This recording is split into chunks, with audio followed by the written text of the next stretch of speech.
Hey everybody, what's up? Ugh. One of those times where you don't speak all day and then the first time you talk, you just sound like a frog. How's everybody doing? Welcome. It is Thursday, which means it is time for the Monster Workshop. Welcome to the stream. Yeah, it's been a little while. I missed last week because I was on vacation. I took a little trip up to Seattle to see some family, see the in-laws. And so I was kind of out of office, which, I haven't really done officially in a long time. I feel like that's something I need to be doing more frequently, is just taking actual vacations. I feel like what happens instead is that I tend to burn out. I think I can work every day all day and then I burn out and I take an unintentional vacation. Whereas if I schedule a little this is a time when you're going to be off for a week or this or that, that might make it easier for me to continue to make content. Speaking of making content, 2 weeks ago, we aired an episode of the podcast, which you can check out at the link above, the Monster of the Week podcast, where we talked about Behirs. Behirs are a CR11 monstrosity that I really quite like. I think they're really fun and interesting monsters, but I think they could use a little bit of help in their design. This is something I said last week, that I don't think that any of these monsters in 5th edition are bad or poorly designed necessarily. I just think that I'm a bit of a 4th edition devotee, and I really liked a lot of the way that the monsters were designed in 4th. They were a lot more dynamic in the way that you would play them, and I think I want to bring, personally, some of that 4th edition flavor back into 5th edition. Because there are a lot of things I like about 5th edition, and the way that it's designed, and the way that it's simplified and smoothed over. It makes it a lot easier for a dungeon master to prepare, but I also think it can be a little bit of a slog in terms of monstrous abilities and mechanics. So yeah, we're going to look here at the Behir. We're going to talk about the 3 problems that I think it has, and we're going to try to design a monster that addresses those problems while still sort of staying true to the core concept of the Behir. So the Behir, as I said, is a CR11 huge monstrosity. It is basically like a proto-dragon or a pseudo-dragon, but not a pseudo-dragon. This is a creature that is similar to a dragon in that it's a large reptile and it has a breath weapon, but it is different from a dragon in the sense that it doesn't have wings and it's not technically mechanically a dragon.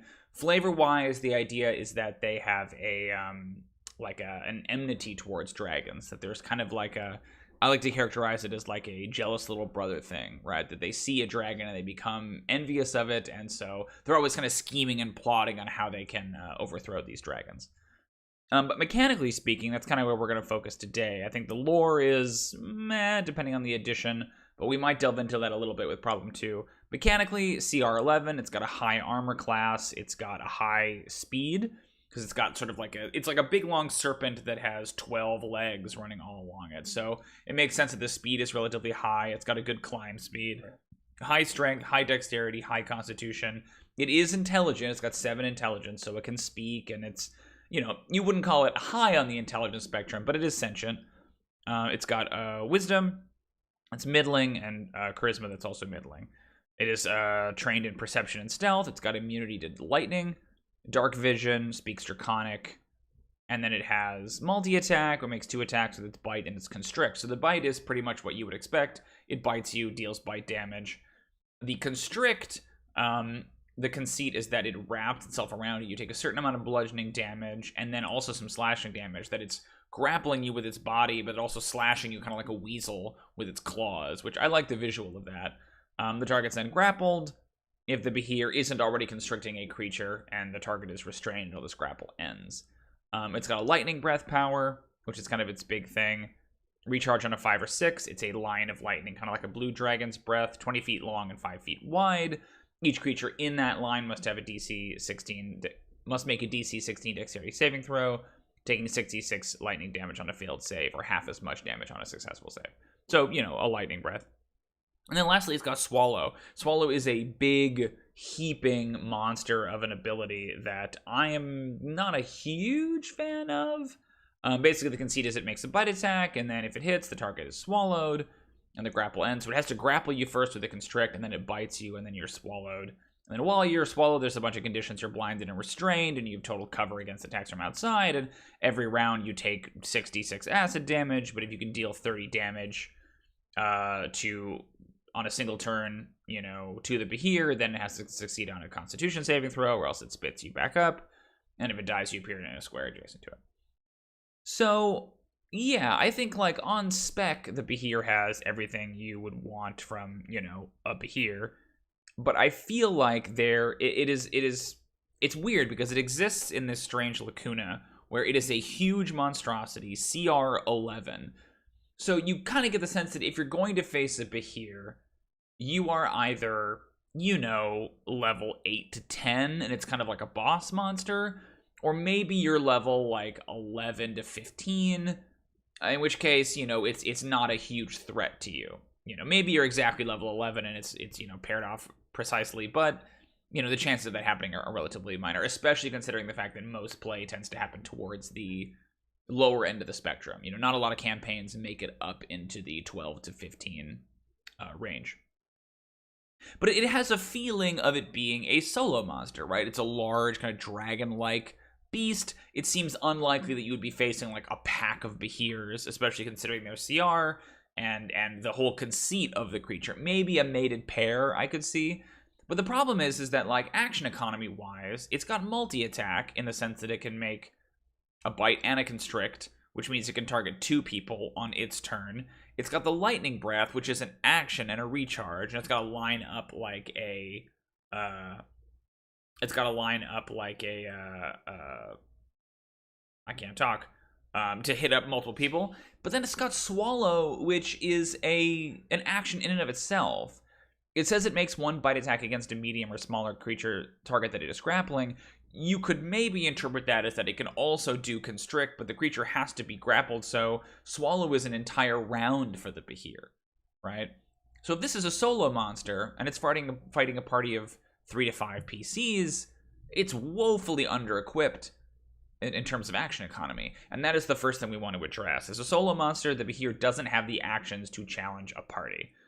Right, there's no way on Earth, like, this thing is just going to get dogpiled on, considering the fact that it's just got the Constrict, which can only target 2 people at once, or potentially Lightning Breath, which, again, I think you're going to be lucky to get a line of multiple targets. So my solution to this is to remove Swallow entirely. I think Swallow is one of those powers that seems cool, but there isn't anything about the Behir necessarily that makes Swallow that interesting of a power, right? Like, Swallow, to me, should be the province of monsters that are all about eating or consuming. And the Behir has a bunch of other things going on, and swallowing just isn't really one of them. It's had it in the past, but I just don't think you need it. So I would remove Swallow, and in place, I would give it a very, like, limited, almost Beholder-esque system of legendary actions, right? Where the conceit is that it has a number of legendary actions, but it only has one choice, and that's to do a claw attack. I think in the podcast we talked about this idea, maybe not of it officially being a legendary action, but more the conceit that, like, it can, use its reaction to make claw attacks against people. But the more I've been thinking about that, the more I think it's easier just to shunt all that into legendary actions, but just give it one type of legendary action and give it a lot of them. Give it, like, 6 legendary actions, right? So you would add a claw attack, presumably the 2d10 slashing. Maybe you reduce the damage down if it's not also being constricted, right? And you say that, like, if the Behir is not constricting a target, it can do this. So yeah, something to give it this ability to strike out. And it just makes sense to me if it has so many legs that it would just be constantly, like, slashing and clawing at anybody in reach of one of its legs. So that would be my recommendation for problem number 1. Problem number 2, and this is, I think, the biggest thing we're going to tackle today, is that there is little sense in the lore of the Behir's sort of life cycle or ecology. They talk about, they don't get a lot of space in the 5th edition monster manual, which makes sense. I don't think that they're necessarily, like, a big, important lore monster. But they talk about the idea that the storm giants, during the, like, great ancient conflict between giants and dragons, that storm giants bred Behirs to fight dragons. And it's this weird, like, but they're intelligent, so were they enslaved to the giants? Like, what was the thinking there? And it's just kind of a little bit creatively bankrupt. I feel like a lot of 5th edition and 4th edition had this problem hugely as well, is this sense of, like, all creatures have to be created as weapons to fight in some primeval war, right? That's how like 50% of all the monsters in the Monster Manual exist, or why they exist. That's how they came to be. So to me, I wanted to design something that was a little bit more folkloric and kind of harkened back to the Behir's actual origins, which is in Scottish mythology, if you believe it or not. And I was reminded of a creature in 3rd edition. Hopefully this transfers over to your... I move these windows. Let me check it. Yeah, you can't really read it. That's okay. There we go. Called the Shocker Lizard. And the Shocker Lizard is a wacky little monster from 3rd edition that was basically just like a little small salamander-like dude that could shock you into unconsciousness, right? And they had a stunning shock, and they were especially dangerous if there were a bunch of them. They had this lethal shock power, where the more Shocker Lizards you got together, the more dangerous they were. Like they automatically detect any electrical discharges within 100 feet, which is kind of interesting, right? If somebody takes lightning damage or uses a lightning-themed spell, they can detect it. And they have a bunch of 3rd edition style, like +4 racial bonus to hide checks due to their coloration. Okay, great. A +2 racial bonus on listen and spot checks. Why? Who knows? But I was thinking that it might be kind of cool to take the Behir's ecology. I know we kind of did this last time with the basilisk, trying to figure out like how does a Behir come to be. In Scottish mythology, the idea of the Behir is that it is like a sea serpent or a dragon that is like invisible except when lightning strikes. Like it appears during storms, it travels with storms, and then when the lightning hits, that's when you can see the Behir. And that is really just absolute. That's really fucking cool, right? That is an absolutely baller ability. And I don't think we want to go quite that far, but I wanted to in some way tie them into this notion of storms and lightning strikes, and why are they lightning related? What does lightning mean to the Behir? Why are they kind of themed around this? Because otherwise, if you took out the lightning immunity and the lightning breath, they're just kind of a big serpent, right? There's nothing about them that's necessarily lightning related. So I like the idea of saying that a Shocker Lizard is the natural form of a Behir, right? The Shocker Lizards are smaller, more common, obviously not nearly as dangerous, but that their nests, when their like eggs are laid, right, have a tendency to kind of like attract storms and bad weather around them because of their kind of like electrical signature. And if a bolt of lightning strikes the Shocker Lizard's nest, it tends to hit one of these eggs, and then that egg eventually will mutate and grow into a Behir. So a Behir is kind of like a supercharged Shocker Lizard, essentially, right? So the solution then to this problem of it having a kind of an underdeveloped life cycle or ecology is to design a Shocker Lizard as sort of an immature Behir. And then also you can that can help a Behir with its action economy thing, because you can easily design encounters that feature both Behirs and Shocker Lizards in them, right? They can kind of be paired up monsters. And then last one, the third problem is, I think, a relatively minor problem, and it's just a couple of small tweaks. The Behir has a climb speed, and it's got 12 legs, and so I would love to see us lean into this idea a little bit more. We already have the claw attack that we talked about, but I would also love to give them a couple of really simple abilities that would help flesh them out. So I would love to have them have spider climb, because I love the idea of a Behir encounter that's like partially on the ceiling or on the wall or whatever. They have a climb speed right now, but you have to imagine that if they're huge, right, that it would be very, very difficult for them to really climb up onto the ceiling of a dungeon, considering how much they weigh. So I would love to give them some mechanical expression of the fact that they can climb on ceilings and along walls and along stalactites and stuff, to give them kind of an edge that a dragon, for example, doesn't have. And then lastly, because they have 12 legs and each one of those legs has big long claws on it, I would argue that they should really feasibly be immune to being knocked prone. Right? How hard would that be to knock over one of these things that can kind of rear up, like a caterpillar, essentially? So those are two really simple and small changes, but those are probably the first ones we're going to make. Great, so that's our task. We're going to remove Swallow, and we're going to add an ability that uses its claws as legendary actions. So we'll have to make a claw attack and then put that in as legendary action. We will give it a spider climb and immunity being knocked prone, and then we're going to design the Shocker Lizard. That's going to be the bigger test for today, as kind of an immature Behir. So first things first, then, we're going to start here with the Behir. Let me make sure this is properly framed for y'all. For the VOD. Yeah, it looks good. They're like right in between the Behir's claws there. Okay, let me scoot over a little bit. Great. So this is a pretty simple change right now. We're going to go down here. This, by the way, is a website called tetracube.com, and they have a really great monster stat block generator. So please consider checking it out and consider supporting them on Ko-fi? No idea. If you like their stuff, I certainly have. So let's go to immunities, and we're going to say it's a condition immunity, and they are immune to being knocked prone. That's a pretty easy fix. It adds a thing there. I wish it was just immunities, and then it was like, you know, damage, and then semicolon conditions. I think it's silly. You don't need two different categories, but great. They are immune to being knocked prone. That's an easy fix. And then let's go, and we can pretty easily add in under traits. They have a big drop-down menu here for spider climb for a whole bunch of different famous abilities. So spider climb, we can use the preset, and we can add it as an ability. Change the shortened name to Behir, add ability. Great.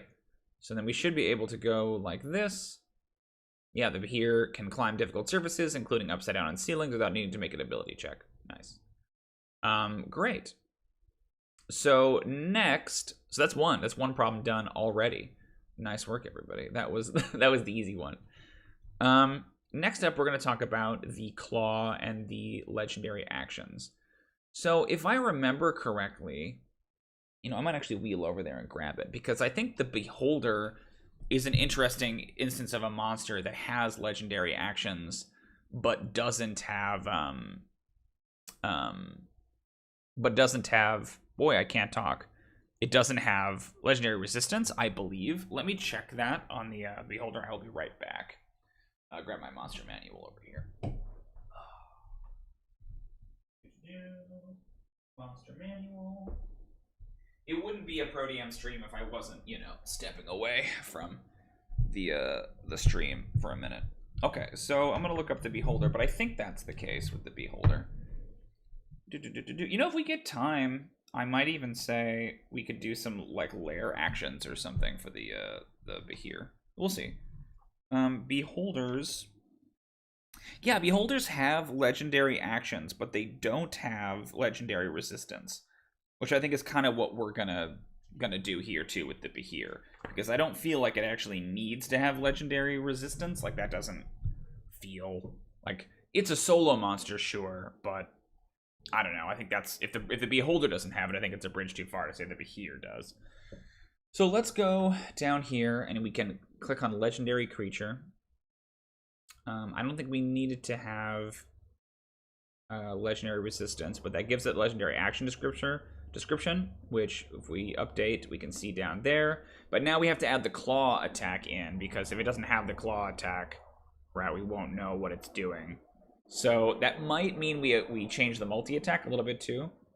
Yeah, what if we did Behir makes 3 attacks, one with its bite, one with its claws, and one with its constrict, that it can like hit with 2 claws and it can still wrap you up. Yeah, I like that.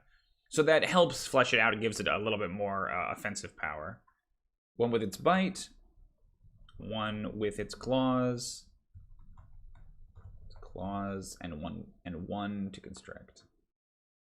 It's 3 attacks. Cool. So then we will add action, which updates that, and then we will add claws. Okay, and this is a preset. This is a melee weapon attack based on strength. So claws. Strength attack to hit. Reach, I think, is 5 feet.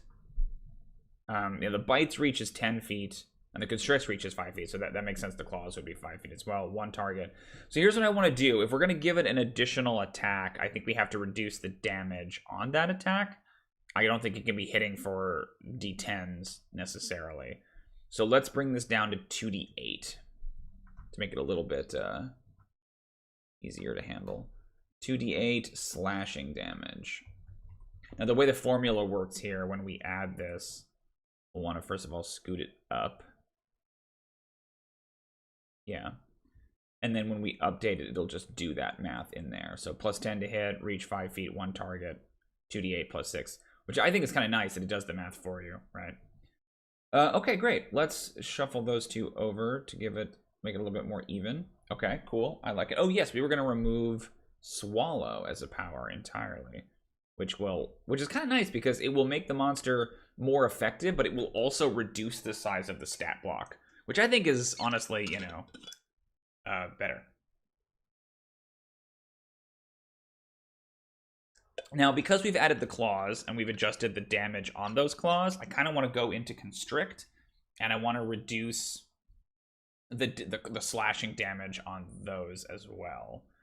I also might say, yeah, interesting. So it says that the target is grappled if the Behir isn't already constricting a creature, and the target is restrained until this grapple ends. So I might do this. We might change that because, again, if you think about, like, by removing Swallow, what happens is that, like, you get constricted and you're just squeezed to death, right? Which I think is fine, but I wonder in terms of action economy if it might be stronger to say that it can constrict multiple targets, right? So let's go into the wording of constrict. First, we're going to change the damage. So I think one larger, smaller creature is fine for now. I think 2d8 plus 6 bludgeoning is fine, and then we'll go 2d8 plus 6 slashing, which should change this to 15. The target is grappled, escape DC 16. We'll do this. So we're going to reword this. We're going to go and the target is grappled, escape DC 16. The Behir can grapple, can constrict.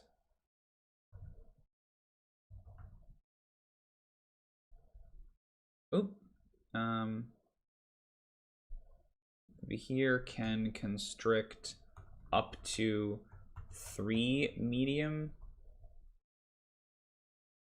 creatures or 1 large creature.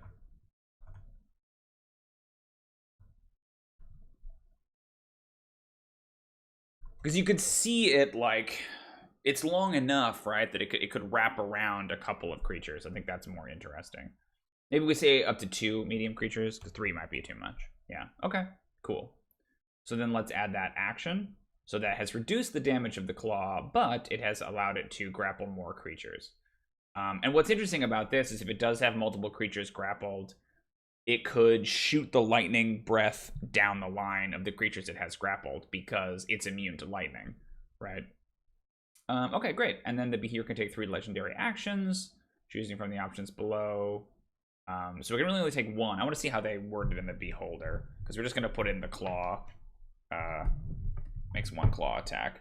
And I think we say it makes 1 claw attack against a creature it's not grappling, right? So it can't, like, double slash you in a round. But if it's not being grappled, it can hit you. So the Beholder's one says using the eye ray option below. So we'll change that to using the claw option below.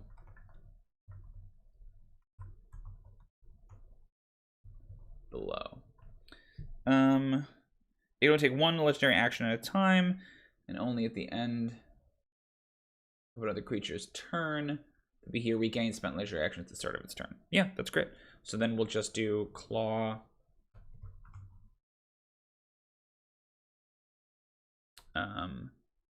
We'll say the Behir makes a claw attack against 1 creature it is not grappling. Right? 1 creature in reach, 1 target in reach that it is not. 1 target in reach that it is not grappling. You can hear that that 4th edition in my vernacular, right? 1 target in reach. There we go. Okay, so let's even this out. Yeah, like that. Okay, there you go. That's the new Behir. So it's got the same hit points and everything. All of its ability scores and stuff, and AC stays the same. It's got, the changes are it has immunity to being knocked prone. It has Spider Climb. It can make 3 attacks as part of its multi-attack, including a claw attack, which is a +10 to hit, 5 feet reach, 1 target, 2d8 plus 6 or 15 slashing damage.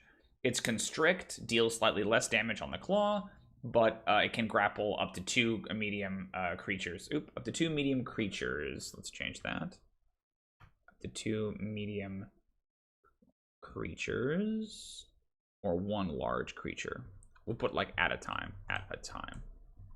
Okay. Add action. Yep. It's still got the lightning breath. And then it's got a legendary action that it can make a claw attack against one target in reach that it is not grappling. Great. So let me save that stat block. Awesome.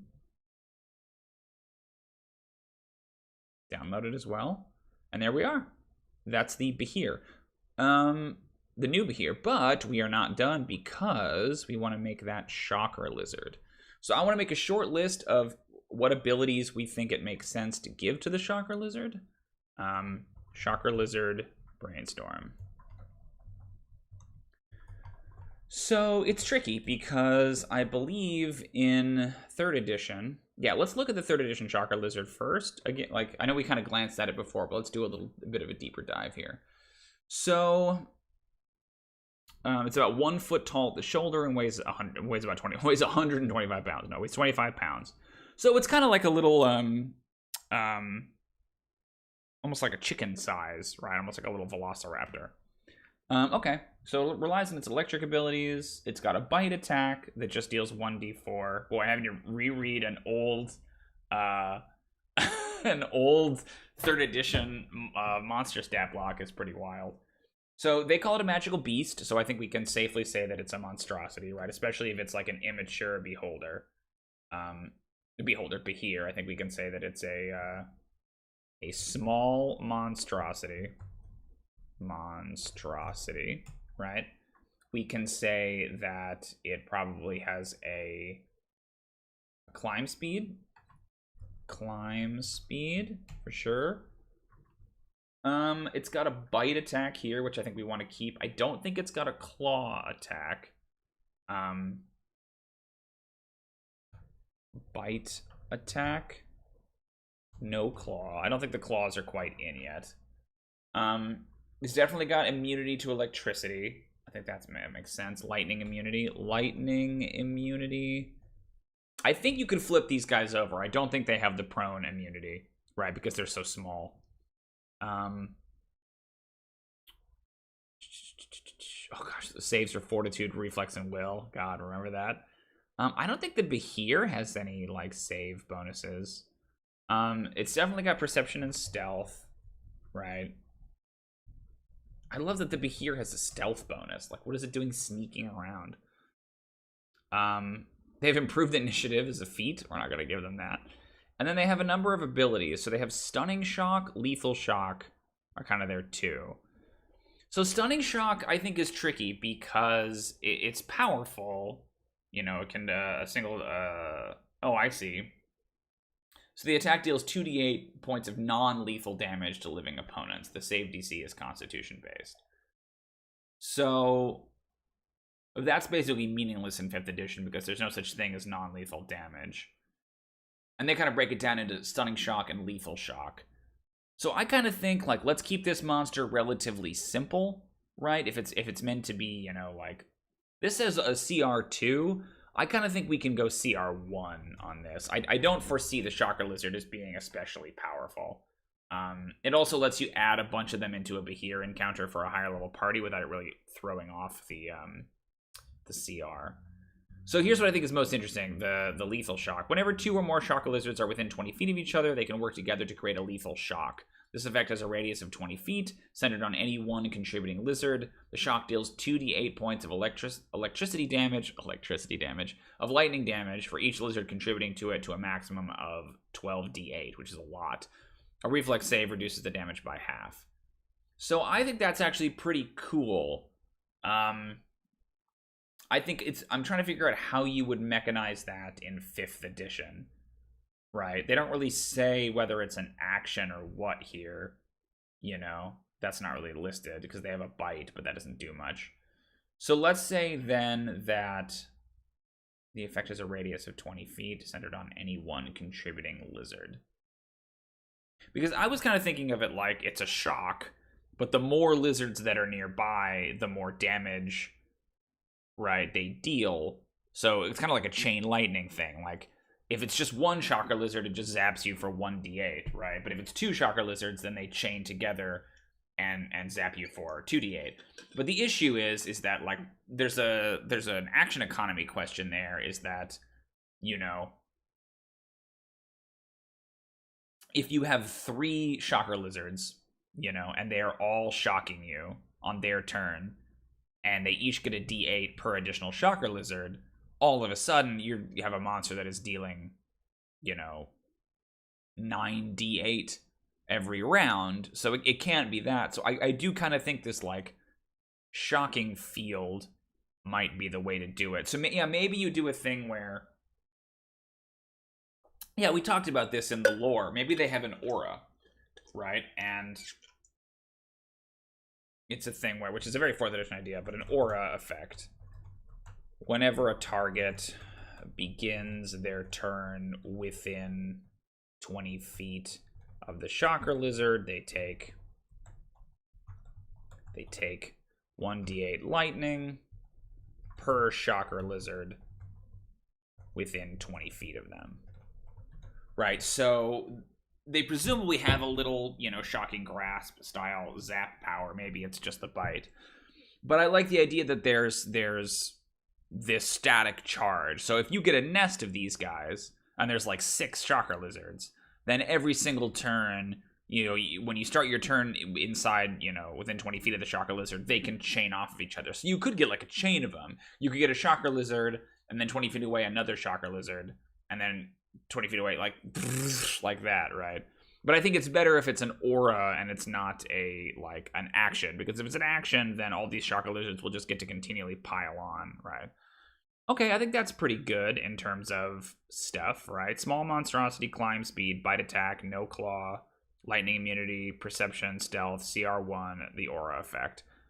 So yeah, I think it's just the bite. I think it's just like a very minimal, like, D4 bite, but the real damage of the shocker lizard comes from the aura. Yeah, that's cool. We gotta find a CR1 creature. That's CR2. What's a CR1 monster? Are you CR1? No. I feel like I should know this, and I just don't. Black Bear, are you CR1? No. Well, you know what? We'll figure it out. So we'll just go back to the Behir. Yeah, we'll stay on the Behir because that might be easier to figure it out. But we're going to call it a shocker lizard. It is size small. It is a monstrosity. I don't think it has an alignment. So let's update the stat block. Unaligned. Because how could it be evil? It's a little fucking baby. If it's CR1... Yeah, this is where we need to look up an example. I don't know what its hit points would be. What is a CR1 monster? Keep finding CR halves. Ooh, a goblin boss. Okay, the goblin boss has 6d6 hit points. So let's say, yeah, we're at 6d6. Oh, not 166, just 6. Which means it's got 45 hit points, which seems like a lot. We're probably going to reduce, yeah, the Constitution's 18 right now, so we will bring that way down. 17 is far too high. If we give it no natural armor bonus, then it's got 13 armor class, which honestly seems about right to me for a CR1. Let's maybe say, yeah, that's fine. Well, we're going to probably end up reducing its dexterity, so we might need to bump this. So we'll say 2 here to natural armor, brings us to 15 for now, and then we will bump down the dexterity. Because these guys, I think when they're shocker lizards, they feel kind of slow. Like, I'm seeing like a little Gila monster type creature, right? Like, not very fast, not very threatening, pretty slow. So we're going to bring that speed way down. We're going to say the speed is 20 feet, and the climb is 10 feet. You know, these are just little guys, so they kind of like... Because again, the bite isn't the danger, it's if you're within 20 feet of them, right? So the strength, we're going to like just drop into the basement. We're going to say the strength is like 11 or like 13 maybe. Yeah, and then the dexterity, we'll keep it like 14. Yeah, 14 armor class seems okay to me. Constitution, I think we're going to drop to 14 as well, which brings the hit points down to 33, which is a little bit much. Let's maybe drop the Constitution down to 12. So they've got 27 hit points. That feels closer. We're going to bring their intelligence down to 2. I think they're non-sentient when they're shocker lizards. It's the lightning that gives them the sentience. Wisdom can be 12, and I think charisma is like 6. Yeah. You know, it's an animal. Okay. Then I think it keeps those skills. Perception. It's funny to me that the Behir, which is so much bigger, right, is better at hiding. Dark vision. I think we can reduce the dark vision down to like 30 feet. That's all well and good. Okay, cool. They don't speak any languages because they are not intelligent enough to do that. Okay, cool.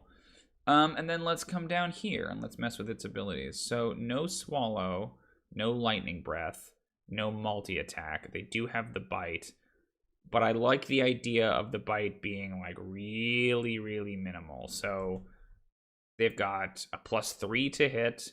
It's a 5-foot reach, 1 target. It deals like 1d4. Yeah, let's do like 1d4. Here, actually, let's scrap this and let's go use preset and call it bite. Bite. Let's call this shocker lizard.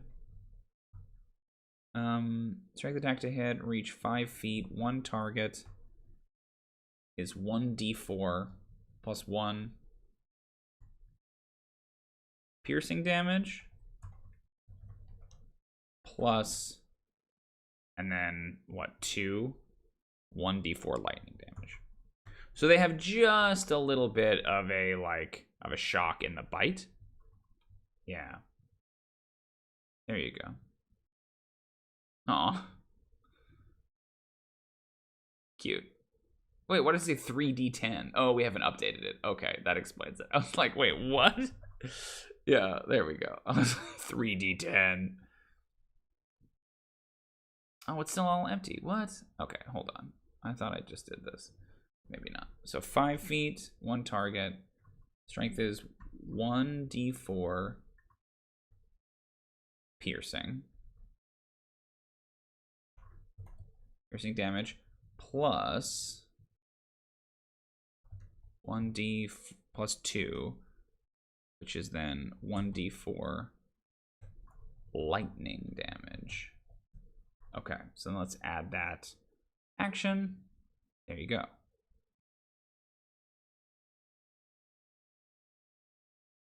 Plus 2, why does it say 2 twice? Ugh. So it automatically does that if you put it in there. Okay, use preset. No, I see the problem. Shoot. Okay, there we go. So let's just remove this. Okay, and now we add action. Great. Okay, that should be better. Yeah, perfect. So it's it's like a total of 5 damage, right? Relatively minor, but a little bit of it is lightning. And then I actually don't mind lightning sense. What do they call it? They call it electricity sense. Shocker lizards automatically detect any electrical discharges within 100 feet. I don't hate that because like the idea that they're being drawn towards people who cast lightning spells or something. Yeah, so let's call it lightning sense. Shocker lizards, or the shocker lizard. The shocker lizard can automatically sense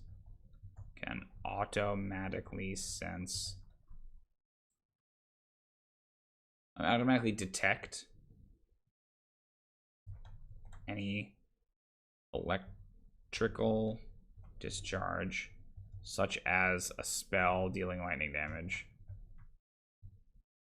that deals lightning damage within 100 feet. So, like, yeah, you could. They're a fun monster to throw at somebody if they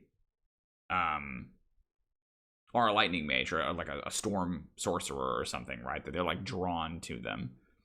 Okay, great. And then let's do, what are they called? They call it lethal shock. But I kind of like something about like static electricity. Yeah. Static shock, we'll call it that. Any creature that begins its turn within 20 feet of the shocker lizard must make a DC, and what would this be? It would be 8 plus 2. So let's say 11. DC 11 dexterity saving throw. Or take 1d8 on a success. On a failure, the target takes 1d8 lightning damage per shocker lizard within 20 feet of... So is it within 20 feet of the target or within 20 feet of the shocker lizard? Per additional shocker lizard. Per shocker lizard within 20 feet of them. Yeah, within 20 feet of them. So, yeah, if it's only one, then it's just, you couldn't really do the chain, but I think that that's fine, because technically they wouldn't trip each other, right? On a success. Yeah, let's do this. Taking 1d8 lightning damage per shocker lizard within 20 feet. 20 feet on a failure, or half as much on a success. There you go. That's Static Shock. Okay, and that's an ability. What I like about that is it kind of plays with the action economy again, right? You can say that the Static Shock happens as a result of, like, that happens on your turn. It's kind of that Basilisk or Medusa thing where it's biting you on its turn, which deals, like, you know, pretty minimal damage, but even just being near it or trying to fight it, you get put in that position. Yeah, okay, cool. I think that's it. So, you know, it's got 14 AC, 27 hit points. It climbs and moves, but much slower than the Behir. It's got Perception and Stealth, Immunity to Lightning, Dark Vision. You know, the Shocker Lizard has got Lightning Sense. We're going to automatically detect any electrical discharge, such as a spell that deals lightning damage within 100 feet. Static Shock. Any creature that begins its turn within 20 feet of the Shocker Lizard must make a DC 11 dexterity saving throw, taking 1d8 lightning damage per Shocker Lizard within 20 feet on a failure, or half as much on a success. Maybe we reword this, actually. Let's do taking 1d8 lightning damage on a failure, or half as much on a success. This effect deals an additional 1d8 per Shocker Lizard within 20 feet of the target. This effect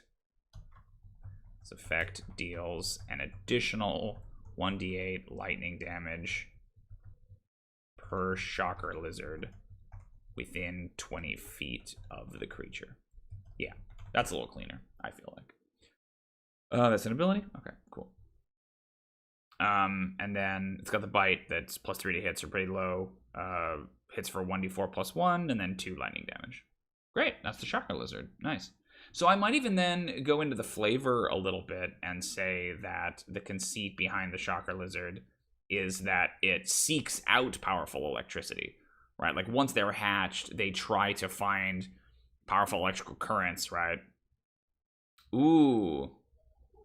Hey, Vaughn, what's going on? You are here. Unfortunately, we are just about done. But yeah, I like that idea of the Behir. Is that something? No, I don't think that needs to be in the stat block, because I think that's too much.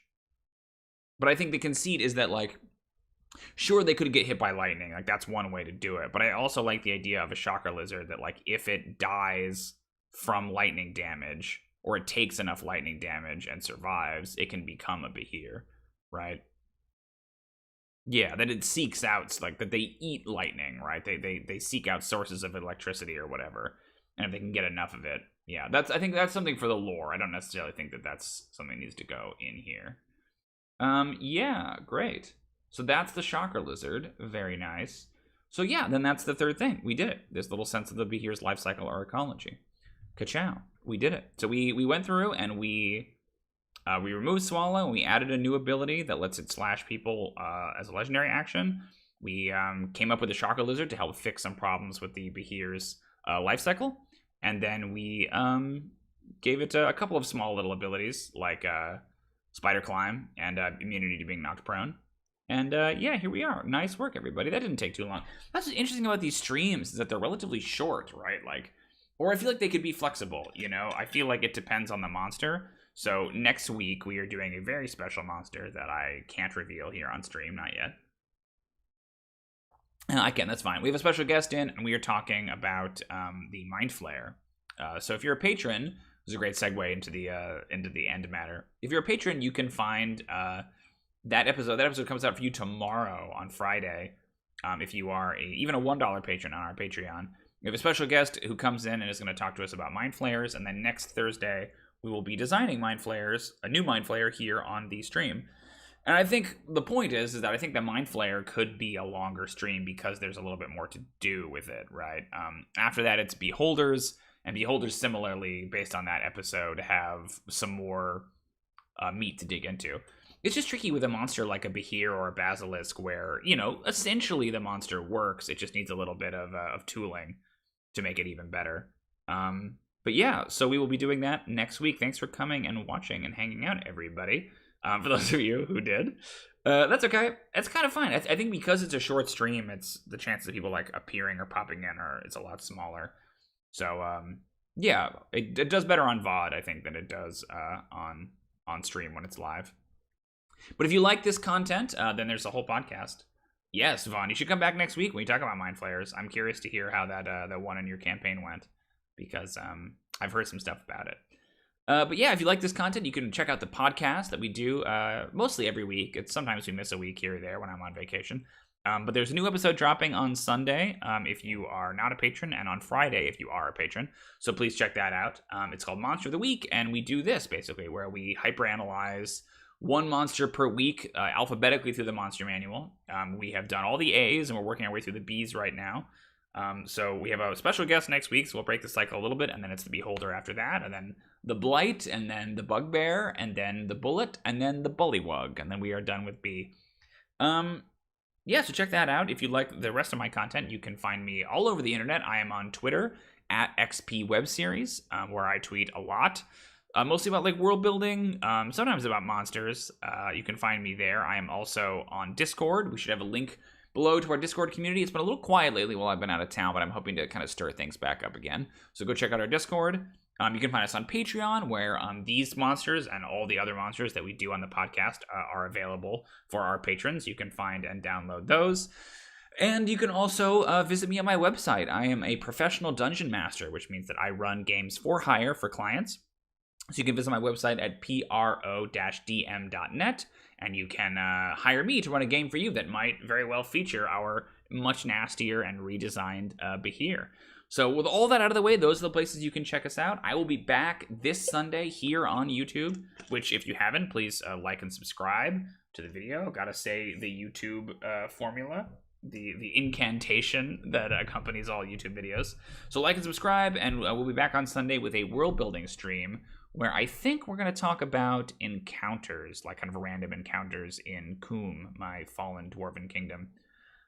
Here's the fun thing, Vaughn. I don't want to spoil you about the man spider, but the man spider is a monster, is the name I gave to a monster in my Sharn game that Vaughn plays in.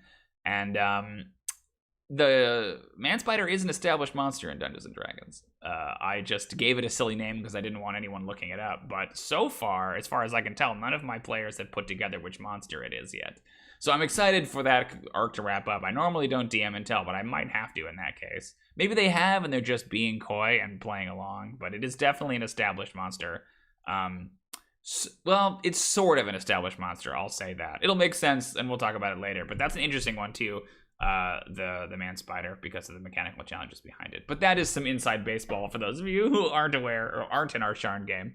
But until then, thanks for coming and watching, and I hope to talk to you soon. I always forget I have to close out of OBS before I do this. Oh, let me scoot over. Yeah, I'm like half out of the frame. There we go. Well, thank you for coming and watching, everybody, and I will hopefully talk to you all on Sunday. Until then, happy adventuring.